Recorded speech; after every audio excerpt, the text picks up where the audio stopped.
I'd like to bring in telecom expert Hugh Odom, a cellular industry veteran. He's also founder and president of Vertical Consultants. Thank you so much for being with us. This is a big deal. So many people impacted, waking up, not able to use their phones. So far, AT&T has not provided a reason for this system failure. Hugh, what do you think could be behind such a massive problem that we're seeing across the U.S.? Well, thanks for having me to talk about this. This is either one of two things we think are going on.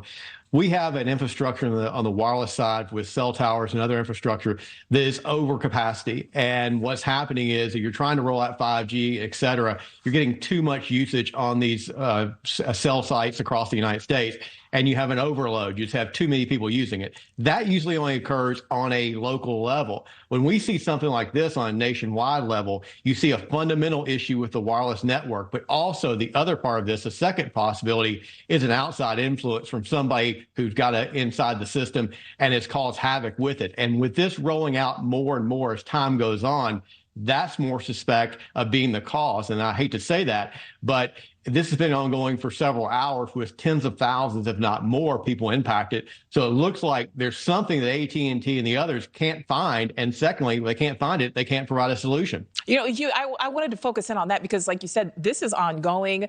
It doesn't seem to be getting better. Are you surprised that it's lasted this long? Because sometimes there'll be outages, but it may not last this long.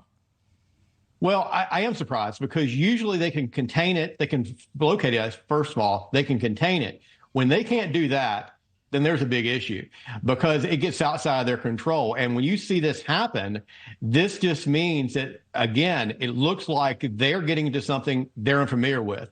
And that should raise a red flag, not only for AT&T, but Verizon and T-Mobile. We have just overstretched this system and we're falling so far behind in the 5G race against other countries. This is going to happen more and more. I hate to say, if we can't upgrade the infrastructure and the technology that we have out there in the United States, serving people for all types of purposes. What is it going to take to make those needed upgrades? Well, I think the first thing is the United States, and more particularly the government, the administration, needs to see this as cell service and wireless service as a fourth utility. It's as important as everything else you use because if communications drop, it impacts 911 service, it impacts your business, it impacts your daily life. And if we don't put into the time and effort and money to build out this system, first of all, correctly, and second of all, with regards to a bandwidth that covers everybody, both urban and rural, you leave yourself suspect of these things happening. You know, you mentioned the 911 service, and as I mentioned at the top of this, a lot of customers could not reach an emergency line in some of these places. How vulnerable are emergency response systems in general, especially because so many people are relying on their cell to give them access? Well, it's fundamental, as you mentioned. People rely upon it, but here's the other thing. AT&T just recently in the last few weeks has decided, and in California more particularly, to take away all the landlines. So usually what happens is you have that backup system, and they're about to get rid of that. So the vulnerability even increases because if you take down this wireless network in an area, or in this case, nationwide, you can see what's going on. If you can't reach 911, you can't communicate with others. It just puts so much stress on everybody with regards to those emergency situations. You know, and I feel like this is an obvious question here, but we're seeing what's happening today. Is this the best argument for keeping landlines available?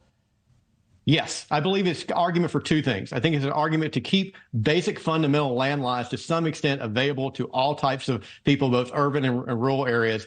But also, we have to look at other technology, more particularly like Starlink and satellite, as being a supplement. It was not a replacement. It's a supplement, a backup system. So if something happens like this, people can rely upon that secondary system to communicate, again, in emergency situations or just with people they need to talk to make sure they're okay. Absolutely. And my last question for you. I mean, you know, I suppose obviously in theory, it's possible to exist and not have a cell phone, but so many people have them. We rely on them for so many things. How well protected are we as consumers, you know, whether or not this outage is malicious? Well, you're right. Besides air, water, and food, cell phone service is something we use every day. If you take away from it, we would just be mad, I guess. But we have to have a situation by which we, again, secure the existing system, build it out better. Secondly, provide those secondary systems. This is something that, as this happens, this is a prime example, the value of all those cell sites out there right now and the importance to our daily lives, and particularly when such emergencies happen around the United States. All right, telecom expert Hugh Odom, I really appreciated speaking with you. Thank you. Thank you.